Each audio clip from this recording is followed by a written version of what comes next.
네, 문재인 대통령이 4대강 사업의 정책 결정과 집행 과정에 대한 정책 감사를 추진하라고 지시했습니다. 청와대는 명백한 불법 행위나 비리가 드러날 경우 상응하는 방식으로 처리한다는 방침을 천명해 4대강 사업을 추진한 이명박 정부에 대한 수사로 이어질 가능성이 있다는 관측이 나오는데요.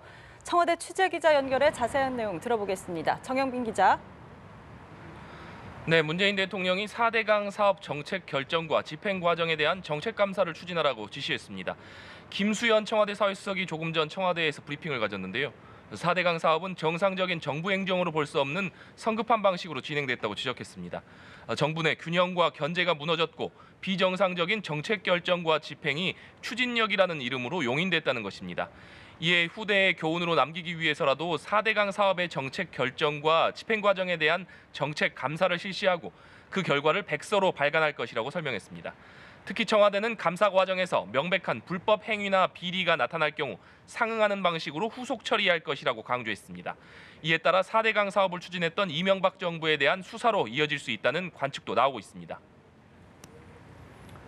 네, 문 대통령이 여름철을 앞두고 4대강 보를 상시 개방하라고도 지시했다고요.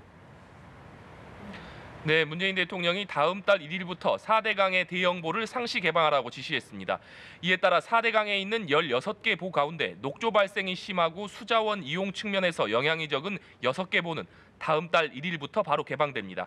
낙동강 고령보와 달성보, 창녕보, 함안보, 금강 공주보, 영산강 죽산보 등입니다. 이들 보는 취수와 농업용수 이용 등에 영향을 주지 않는 수준까지 수문이 개방될 예정입니다. 녹조 우려가 높지만 물 부족 지역에 물을 공급하는 백제보는 이번 조치에서 제외됐습니다. 청와대는 나머지 10개 보에 대해 생태계 상황과 수자원 확보 등을 면밀하게 검토해 개방 수준과 방법을 확정할 것이라고 설명했습니다. 또 4대강 민간 합동조사평가단을 구성해 향후 1년간 16개 보의 생태계 변화와 수질, 수량 상태 등을 평가하고 내년 말까지 처리 방향을 결정하겠다고 전했는데요. 결과에 따라 보를 철거하겠다는 계획도 공개했습니다. 아울러 국토교통부 수자원국을 환경부로 이관해 물 관리를 환경부로 일원화할 것이라고 밝혔습니다. 지금까지 청와대에서 전해드렸습니다.